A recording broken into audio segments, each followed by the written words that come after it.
Kasian kasian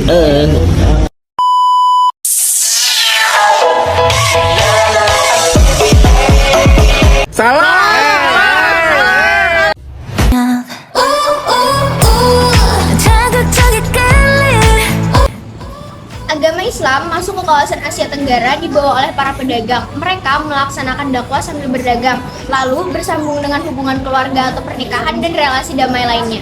Malaysia dengan ibu kota Kuala Lumpur mempunyai luas wilayah 328.847 km persegi, diperkirakan memiliki 22.229.040 jiwa pada tahun 2002 dengan bahasa resmi bahasa Melayu. Sedangkan agama mayoritas Islam dengan persentase 53%, Buddha 17%, Konghucu Tao Chinese 11%, Kristen 8,6%, dan Hindu 7%.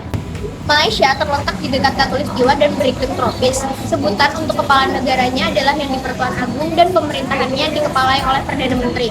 Model pemerintahan Malaysia mirip dengan sistem parlementer Westminster atau sebuah sistem parlementer yang dimodelkan setelah berkembang di Kerajaan Bersatu Britania Raya dan Irlandia Utara.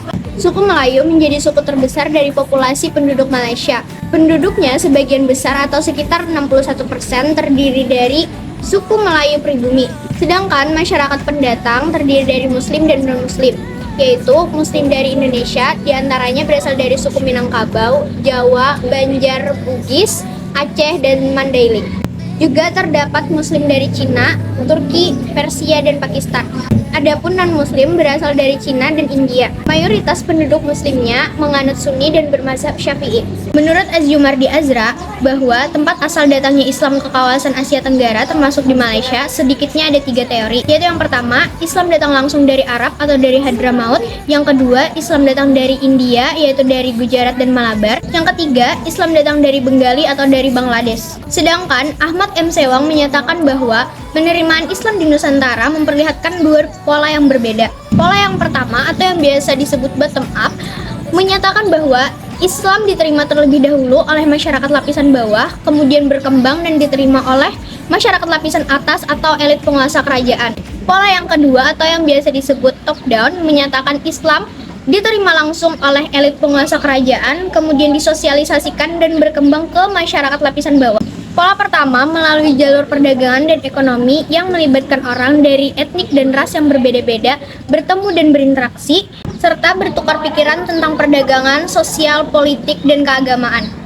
Pada awal abad ke-20, urusan-urusan agama dan adat Melayu lokal di bawah koordinasi sultan-sultan dan diatur melalui sebuah departemen, sebuah dewan atau kantor sultan. Setelah tahun 1948, setiap negara bagian dalam Federasi Malaysia telah membentuk sebuah departemen urusan agama. Orang-orang Muslim di Malaysia juga tunduk pada hukum Islam yang diterapkan sebagai hukum status pribadi dan tunduk pada yurisdiksi pengadilan agama atau mahkamah syariah yang diketuai hakim agama. Memasuki pasca kemerdekaan, semakin jelas sekali pola perkembangan Islam tetap dipengaruhi oleh pihak penguasa atau top down.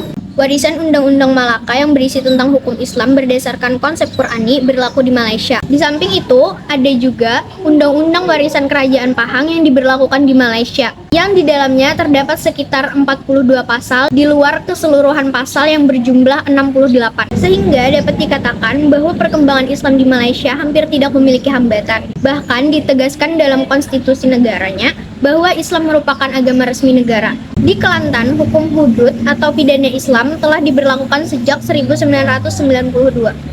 Brunei Darussalam. Sejarah perkembangan Islam di Brunei Darussalam.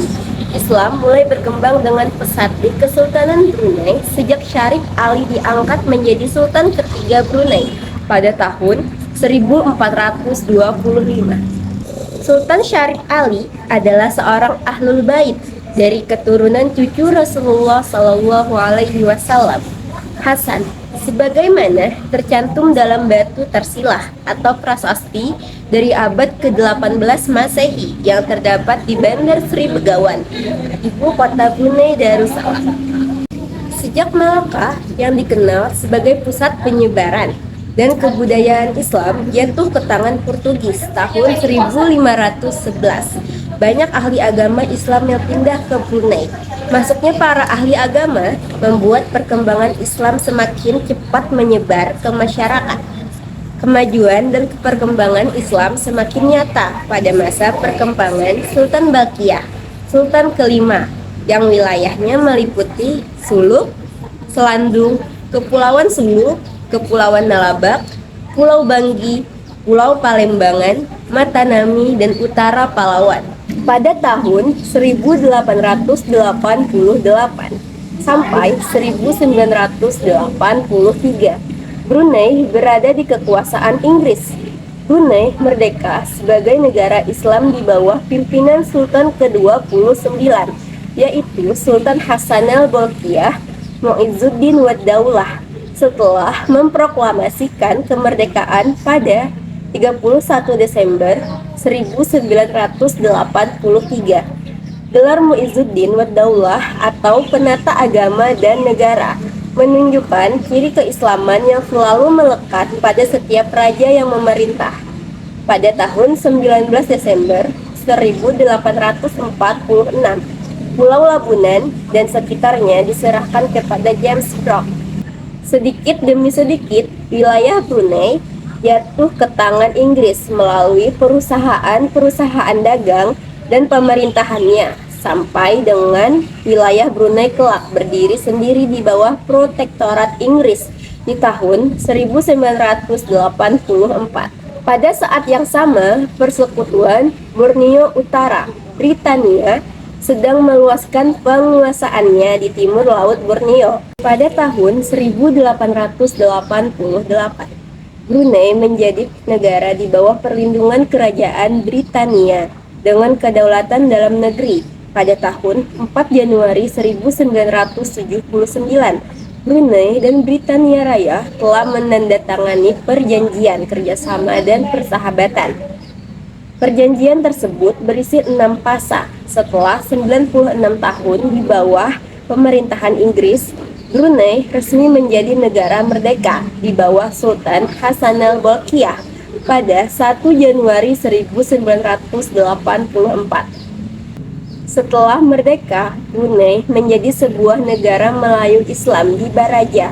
Melayu diartikan dengan negara Melayu yang mengamalkan nilai-nilai tradisi atau kebudayaan Melayu. Di Brunei, orang-orang cacat dan anak yatim menjadi tanggungan negara. Seluruh pendidikan rakyat dari TK sampai perguruan tinggi dan pelayanan kesehatan diberikan secara gratis. Pusat kajian yang didirikan pada 16 September 1985 ini bertugas melaksanakan program dakwah serta pendidikan perkembangan dunia Islam. Thailand, biasa disebut juga Muang Thai, terletak di sebelah utara Malaysia dan sering dilukiskan sebagai bunga yang mekar di atas sebuah pantai. Thailand berarti negara yang merdeka karena memang merupakan satu-satunya negeri di Asia Tenggara yang tidak pernah dijajah oleh kekuasaan barat atau negara lain. Di Thailand, negeri yang mayoritasnya beragama Buddha, terdapat lebih dari 10% penduduk muslim dari seluruh populasi penduduk Thailand yang berjumlah kurang lebih 67 juta orang. Penduduk muslim Thailand sebagian besar berdomisili di bagian selatan Thailand. Agama Islam masuk ke Thailand sejak pertengahan abad ke-19. Proses masuknya Islam di Thailand dimulai sejak Kerajaan Siam mengakui Kerajaan Patani Raya. Perkembangan Islam di Thailand semakin pesat saat beberapa pekerja muslim dari Malaysia dan Indonesia masuk ke Thailand pada akhir abad ke-19. Islam sebenarnya sudah ada di daerah yang sekarang menjadi bagian Thailand Selatan sejak awal mula penyebaran Islam dari Jazirah Arab. Hal ini bisa kita lihat dari fakta sejarah, seperti lukisan kuno yang menggambarkan bangsa Arab di Ayutthaya, sebuah daerah di Thailand, dan juga keberhasilan bangsa Arab dalam mendirikan Daulah Islamiyah Patani menjadi bukti bahwa Islam sudah ada lebih dulu sebelum kerajaan Thai. Meski tidak diketahui secara pasti, daerah mana yang lebih dulu didatangi oleh utusan dakwah dari Arab, akan tetapi secara historis, Islam sudah menyebar di beberapa kawasan Asia Tenggara sejak lama. Di Malaka, Aceh, serta Semenanjung Malaya, termasuk daerah Melayu yang ada di daerah Siam. Secara garis besar, masyarakat Muslim Thailand dibedakan menjadi dua. Yang pertama, masyarakat muslim imigran yang berlokasi di kota Bangkok dan Chiang Mai, dan yang kedua, masyarakat muslim penduduk asli yang berada di Patani. Pemerintah Thailand memperbolehkan warga muslim mendirikan masjid dan sekolah muslim. Kurang lebih tercatat lebih dari 2.000 masjid dan 200 sekolah muslim di Thailand. Salah satunya adalah Masjid Jawa yang didirikan oleh komunitas warga muslim Indonesia di Thailand. Seperti namanya, pendiri masjid ini adalah warga Indonesia suku Jawa yang bekerja di Thailand. Di bidang pendidikan, Thailand sudah mengalami perkembangan dan kemajuan. Hal itu bisa dilihat dari kegiatan-kegiatan yang diadakan oleh beberapa lembaga Islam, seperti pengajian bapak-bapak dan ibu-ibu, TPA atau TKA, dan kajian mingguan mahasiswa. Pemerintah Thailand juga membantu penerjemahan Al-Quran ke dalam bahasa Thai. Umat Islam di Thailand bebas mengadakan pendidikan dan acara-acara keagamaan. Tidak hanya itu saja, program pendidikan Islam di Thailand juga sudah mencapai level yang lebih luas, tidak sekedar bersifat nasional dan regional. Filipina. Pulau Mindanao ini bergunung-gunung. Salah satunya adalah Gunung Apo yang tertinggi di Filipina. Jumlah penduduk Mindanao berkisar 19 juta orang, di mana kurang lebih 5 juta adalah Muslim. Mindanao adalah pulau terbesar kedua di Filipina dan salah satu dari 3 kelompok pulau utama bersama dengan Luzon dan Visayas. Mindanao terletak di bagian selatan Filipina, adalah kawasan hunian bersejarah bagi mayoritas kaum Muslim atau suku Moro yang sebagian besar adalah dari etnis Marano dan Pasau. Moro adalah sebutan penjaga Spanyol bagi kaum Muslim setempat. Peperangan untuk meraih kemerdekaan telah ditempuh oleh kaum Muslim selama 5 abad melawan penguasa. Pada saat sekarang, umat Muslim hanya menjadi mayoritas di kawasan otonomi ARMM, the Autonomous Region in Muslim Mindanao. ARMM di bawah kepemimpinan Miswari mencakup Maguindanao, Lanao del Sur, Sulu, dan Tawi-Tawi. ARMM dibentuk oleh pemerintah pada tahun 1989 sebagai daerah otonomi di Filipina Selatan. Sebagai hasil dari kesepakatan damai antara MNLF dan pemerintah pusat Filipina, meskipun begitu, kesepakatan itu tidak cukup memuaskan sebagian pejuang Muslim, sehingga muncullah Moro Islamic Liberation Front atau MELF dan kelompok Abu Sayyaf. Kelompok ini bersumpah untuk menentang dan memboikot ARMM dan tetap memperjuangkan kemerdekaan. Bangsa Eropa pertama kali tiba di Filipina pada tahun 1521. Dipimpin oleh Magellan yang kemudian dibunuh oleh kepala suku setempat dalam peperangan. Kemudian tentara Spanyol yang dipimpin Miguel López Legazpi yang tiba di pantai Kepulauan Filipina pada tahun 1565 menghentikan perkembangan dakwah Islam pada tahun 1570 di Manila, yang menyebabkan terjadinya pertempuran selama berabad-abad masa pendudukan Spanyol. Bermula pada tahun 1565 di salah satu pulau Filipina, di samping suku Maguindanao, suku lain yang bertempat tinggal di Pulau Mindanao adalah suku Maranao, yang merupakan kelompok Muslim terbesar kedua Filipina. Maranao adalah terakhir memeluk Islam. Nama bangsa Moro merujuk pada 4 suku yang mendiami Filipina Selatan, yaitu Pasau, Maranao, Maguindanao, dan Banguwimu. Islamisasi awal di sini dapat diklasifikasikan dalam beberapa tahap, antara lain: tahap pertama terjadi pada seperempat terakhir abad ke-13 atau lebih awal. Beberapa pedagang ini menikahi keluarga setempat yang berpengaruh. Tahap kedua, yang diperkirakan terjadi pada paruh kedua abad ke-14, adalah kelanjutan dari pendirian kumpulan keluarga Muslim yang secara bertahap melakukan dakwah terhadap masyarakat setempat. Pada tahap ini, para pendakwah dikenal dengan sebutan makhdumin. Tahap ketiga, kedatangan Muslim Melayu dari Sumatera pada permulaan abad ke-15 dengan kedatangan Raja Baginda dan beberapa penasihatnya yang ahli agama. Keempat, Pendirian Kesultanan oleh Syariful Hasyim menjelang tengah abad ke-15. Menjelang permulaan abad ke-16, hubungan politik dan perdagangan yang semakin meningkat dan bagian kepulauan Nusantara lain yang telah berhasil diislamisasi menjadikan Sulu sebagai bagian dari Darul Islam yang berpusat di Malaysia.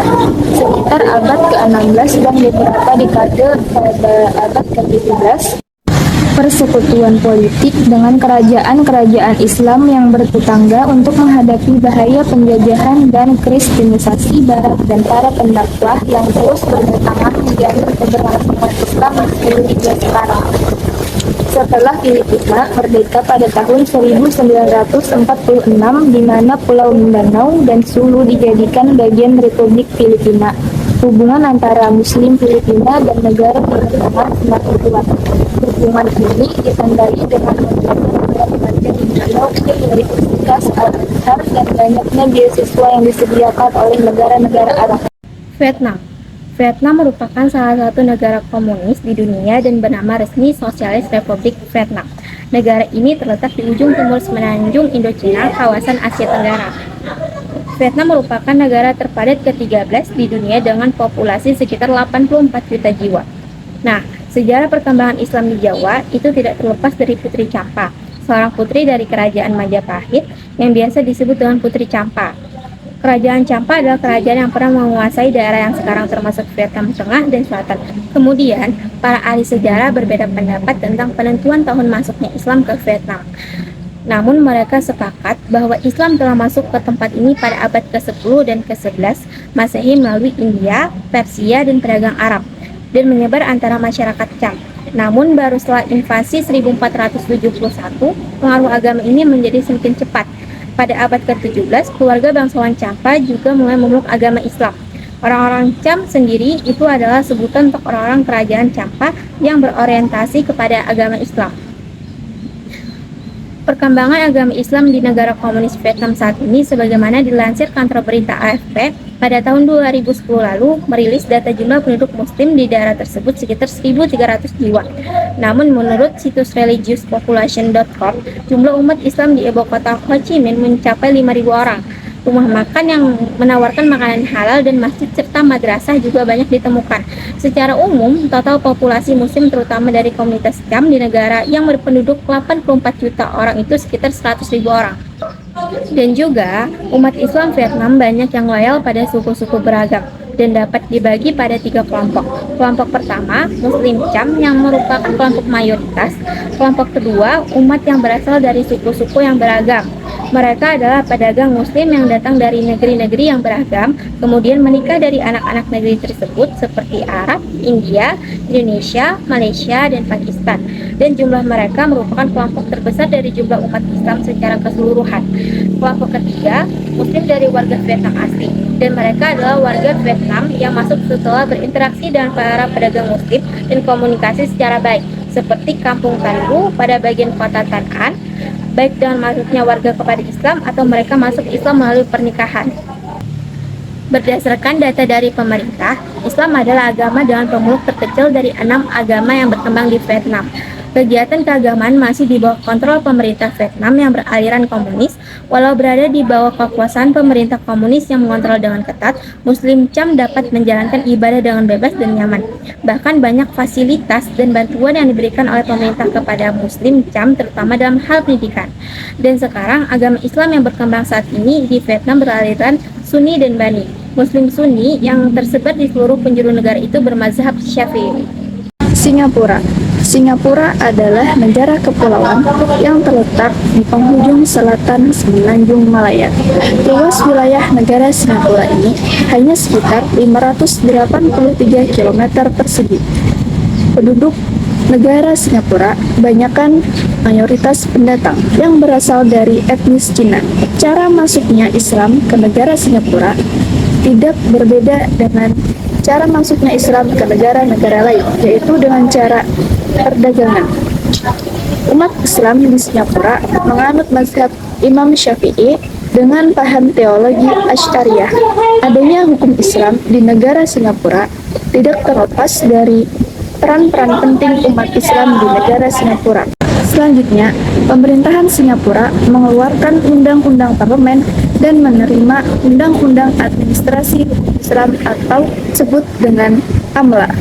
Kemudian pada tahun 1966 ini, AMLA mengusulkan untuk mendirikan Majelis Ulama Islam Gapura atau disingkat dengan MUIS.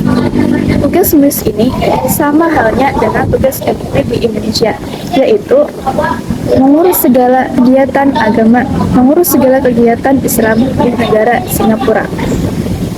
Dalam perkembangan selanjutnya, umat Islam di Singapura terbagi menjadi dua kelompok besar, yaitu migran yang berasal dari dalam dan luar wilayah. Kelompok migran dari luar wilayah berasal dari Sumatera, Sulawesi, Jawa, Riau, dan Bali.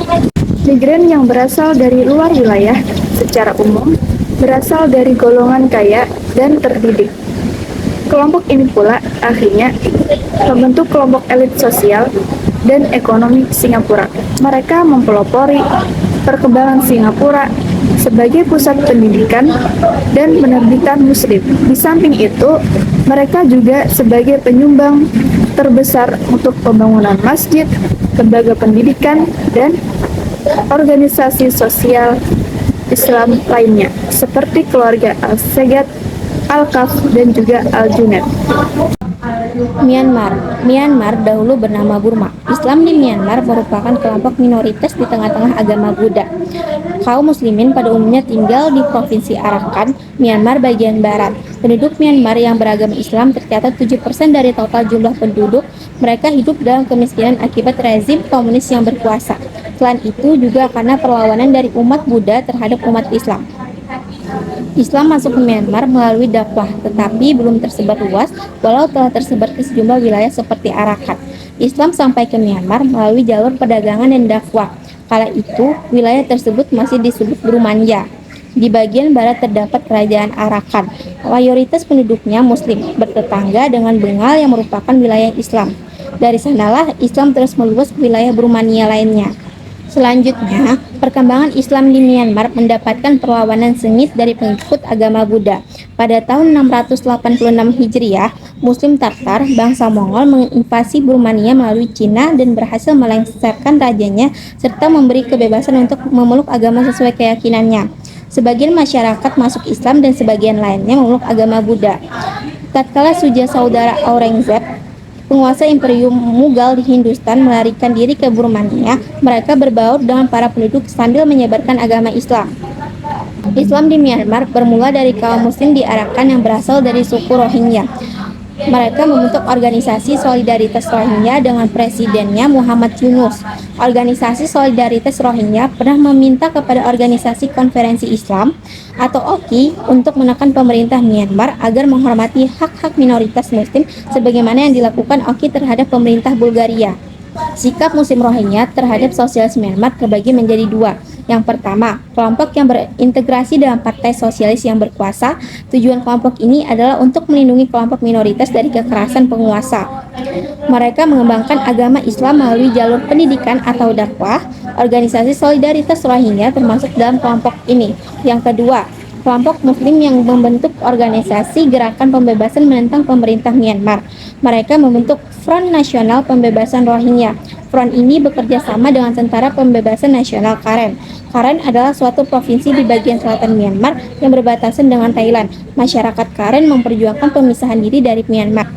Ternyata, masyarakat Karen berusaha memisahkan diri dari Myanmar dengan dua alasan. Yang pertama, karena Karen merupakan etnis tersendiri yang berbeda dengan umumnya etnis masyarakat Myanmar. Dan yang kedua, karena penguasa Myanmar melakukan diskriminasi terhadap suku Karen. Oleh karena itu, Provinsi Arakan dan Karen merupakan daerah yang terus-menerus bergejolak di Myanmar.